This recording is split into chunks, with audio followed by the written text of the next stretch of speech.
आ जाइए, 12×5 = 60। अब ये 9√10 था, ये -20√10 था, ये क्या लाइक टर्म्स हो गए कि नहीं हो गए यार? भैया 20√10 में से 9√10 चले गए तो कितने √10 बचे? और प्लस माइनस साइन बढ़ेगा, तो -11√10। अच्छा, 15 2 जा माइनस का 30, 60 में से 30 गया, 30 -11√10।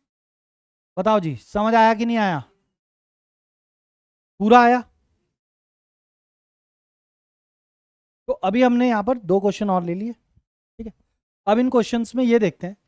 पहला क्वेश्चन मैंने लिया जिसका डिनोमिनेटर एक सिर्फ सिंगल टर्म है, यहां पर मैंने लिया जिसका डिनोमिनेटर दो टर्म्स है, ठीक है। तो सबसे पहले इसमें देखते हैं हमको क्या करना होता है। जहां सिंगल टर्म होता है वहां पर सिर्फ इसी को आप मल्टीप्लाई करेंगे और इसी से डिवाइड। हाँ, लेकिन जब भी आप ऐसा करेंगे, आप ऊपर क्या लिखेंगे? ऑन रैशनलाइजिंग, है ना? ऑन राशनलाइजिंग,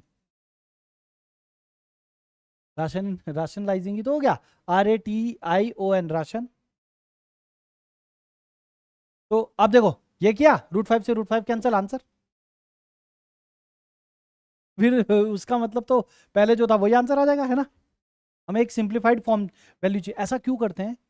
अभी हमारा मानना है 11वीं 12वीं में ये चीजें बदल जाती है, अंडर रूट डिनोमिनेटर में भी आता है। अभी हमारा मानना है कि डिनोमिनेटर में हम अंडर रूट को नहीं छोड़ेंगे। डिनोमिनेटर में चाहे घर वाले कितना भी बोल दे, हम नहीं छोड़ेंगे अंडर रूट को डिनोमिनेटर में।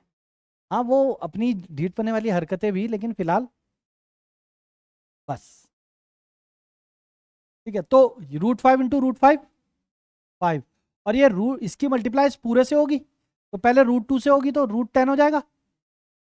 5×2 = 10, √5 × 1 √5 आया ना? ठीक है, ये भी आ सकता है। अब हम अगर जो √5 को अगर जो यहाँ से कॉमन लेंगे तो ये 5 यही चीज बन जाएगी, है ना? अरे कॉमन लेगा तो दोबारा यही वाले स्टेप पे पहुंच जाएगा, वही चीज होगी, ठीक है। ये सिंपल था। अब डबल टर्म वाले को देखते हैं कि क्या करना होता है। डबल टर्म वाले में, हाँ, डबल टर्म वाले में क्या करेंगे हम? बिल्कुल इसी नंबर से मल्टीप्लाई करेंगे, लेकिन साइन चेंज करके, और जिससे मल्टीप्लाई करेंगे उसी से। बात समझ आएगी नहीं? 2 + √3 × 2 + √3 हो जाएगा। तो ये तो सेम है, दो बार मल्टीप्लाई यानी स्क्वायर लगा दो। अलीना आ रहा है कि नहीं आ रहा है? ठीक है। अब ये हो गया 2 का स्क्वायर -√3 का स्क्वायर। भैया A-B A+B बना कि नहीं बना? हम करते ही अपोजिट साइन से इसलिए मल्टीप्लाई है ताकि A-B A+B बन जाए, ताकि A² - B² हो जाए। अब देखो, 2 का स्क्वायर 4, √3 का स्क्वायर 3। कैसे √3 का स्क्वायर 3 होता है? 9 मत बोला करो। जैसे ऐसा होता है ना, तो ये कटेगा ना, +2 × 2 AB, A 2 है और B है √3, ठीक है। अब अपॉन में देखो, 2 का स्क्वायर √3 का स्क्वायर, तो नीचे तो 1 बचा, नीचे क्या बचा? 1। 4 + 3 7, +2 2 जा 4√3। अब कई जगहों पर ये ऐसे ऐसे लिखा हुआ आ जाएगा, कई जगहों पर, वो भी सही है। 2AB, 2 वहां से आया।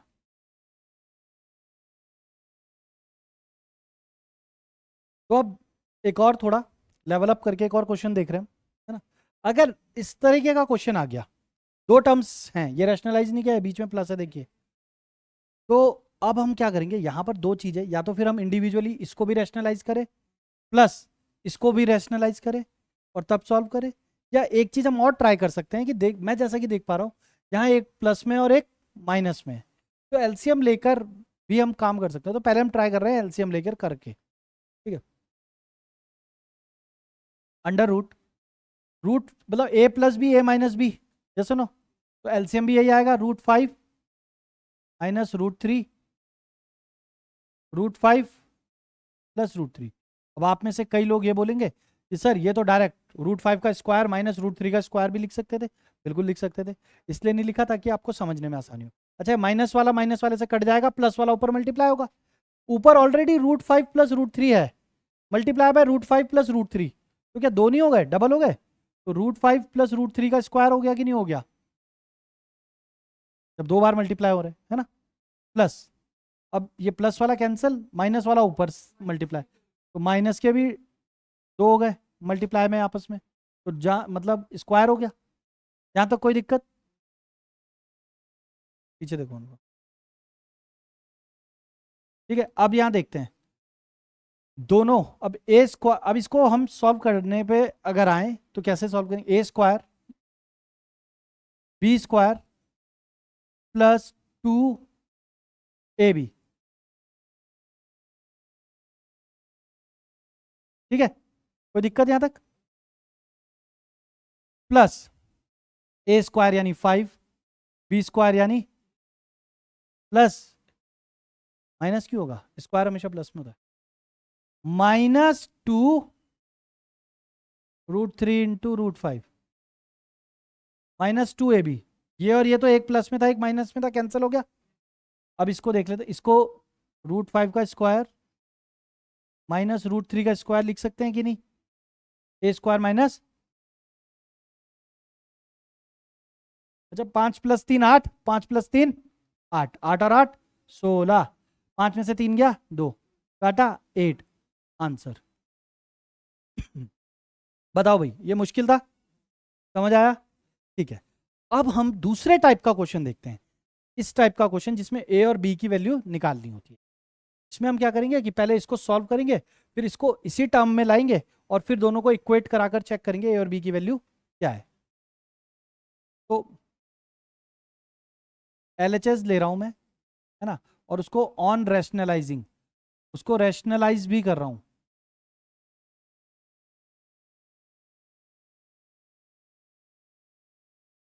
Three minus √5, 3 + 2√5 multiply by 3 - 2√5 upon 3 - 2√5। बात समझ आ रही है कि नहीं, ठीक। अब दोनों को कर दिया मल्टीप्लाई, वही वाला हो गया है ना, 3 माइनस, अब देखो लेकिन इसमें ये अलग अलग है, कोई फॉर्मूला नहीं बन रहा, क्योंकि यहाँ 3 - √5 है, यहाँ 3 - 2√5 है, दोनों अलग अलग है ब्रैकेट में। सेम होता तो हम स्क्वायर लगा देते हैं ना। नीचे क्या होगा, नीचे भी ए प्लस बी, ए माइनस बी, तो यानी नीचे वाले को देखो, इसको हम ऐसे लिख सकते हैं, ए का स्क्वायर -2√5 बी, इसका स्क्वायर, जैसे नो। अच्छा, ऊपर वाले में क्या है, एक एक करके मल्टीप्लाई करते हैं, 3 3 जा 9, 3 2 जा 6, और ये √5 एज इट इज, क्योंकि बाहर वाले से मल्टीप्लाई, बाहर वाले से अंदर वाला। अब ये वाला 3 -3√5 है ना, क्योंकि √5 अंडर रूट के अंदर है, और √5 इंटू √5 5 5, और माइनस माइनस तो प्लस होएगा, √5 ने 5 बना दिया, और ये 2 भी था, तो 5 2 जा, हमेशा ध्यान रखना मल्टीप्लाई में रूट वाले से होता है, √5 इंटू √5 ने 5 बनाया, फिर जो 2 बचा हुआ था, ये 2 भी उस 5 से मल्टीप्लाई होगा, तो 5 2 जा, समझ आ रहा है कि नहीं। अच्छा, एक 10 और 9 19, अच्छा ठीक है। अब यहाँ पर काजल से हम पूछेंगे कि 6 √5 था, माइनस माइनस प्लस, पहले तो ये 6 √5 था, उसमें जुड़ गया 3 √5, तो कितना बचा, कितना बना, 9 √5, -9 √5, 9 √5 मतलब 5, 3 का स्क्वायर 9, माइनस भैया ये 2 का स्क्वायर 4, और √5 का स्क्वायर 5, 5 4 तो 4 इंटू 5 20।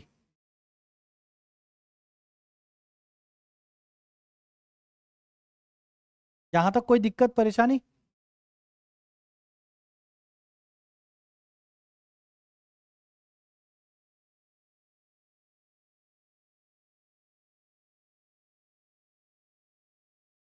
तो चलो इसके आगे अब इधर पे देखते हैं, है ना। 9 में से 20 गया 11, तो 19/11, और वो 11 भी माइनस का। 19/11, चलो ऐसे लिख 19। अच्छा कभी भी ऐसा हो ना, अब आप क्या कर सकते हो, इस माइनस साइन को दोनों को अलग अलग दे सकते हो, अलग अलग। ये बात पता थी? देखो ऐसा है ना, अभी समझाता हूं। जैसे ये 4x/4 y/4 प्लस ऐसा लिखा हुआ है, ठीक। आपने एलसीएम लिया, 4 आया, x+y। आप ये लिख पा रहे हो कि नहीं? तो यदि अगर आपको पहले से x+y/4 लिख कर आ गया, तो आप इस 4 को दोनों को दे दोगे, x/4 प्लस y/, ये यही बात तो है। अगर आप इससे ये बना सकते हो तो इसी से ये बना सकते हो। तो ये -11, इसको भी अलग दे दो, इसको भी। तो 19/-11, और माइनस साइन चाहे नीचे लगाओ चाहे ऊपर लगाओ चाहे बीच में लगाओ, एक ही बात है। और यहाँ -9√5/-11, ये काटा, क्या आ गया? 9√5 को मैं पहले लिख रहा हूँ, 19 को बाद में, क्योंकि वो प्लस में। 9√5/11 -19/11, ठीक है। अब यहां देखो ध्यान से, on equating right hand side and left hand side. चलिए, तो 9√5/11 -19/11 इक्वल्स टू ए। यहां देखिए, शुरुआत में ये क्वेश्चन था ना, ये था right side, A√5 plus B. अब यार ध्यान से देखना है, ठीक है। √5, यहां √5 है, यहां भी √5 है। √5 यहां √5 से पहले क्या है? ए। यहां √5 से पहले क्या है? 9/, तो ए की वैल्यू क्या हो गई? 9/, कोई शक? अब बीच में इसको हम ऐसे लिख सकते हैं क्या, इस वाले को? अब ध्यान से देखना है यहां पर, अगर मैं यहां बीच में प्लस का साइन लगा दूं, प्लस -19/11, बात वही है। हाँ हाँ बिल्कुल वही, सेम चीज है, बिल्कुल सही बोला आपने, बात वही है। तो बी प्लस प्लस, फिर प्लस के बाद क्या है? बी, और यहां प्लस के बाद क्या है? तो बी की वैल्यू क्या हो गई? -19/, बताओ यार, कोई दिक्कत, कोई शक? ये वो वाली वैल्यू मतलब मेथड है जिसमें ए बी का, और ये मैंने इस उसका है एनसीईआरटी का आपका सबसे टफ वाला क्वेश्चन उठाया है इसका। तो वो इक्वेट कराना आया कि नहीं आया? ठीक है, चलिए तो इसको नोट डाउन कर लीजिए।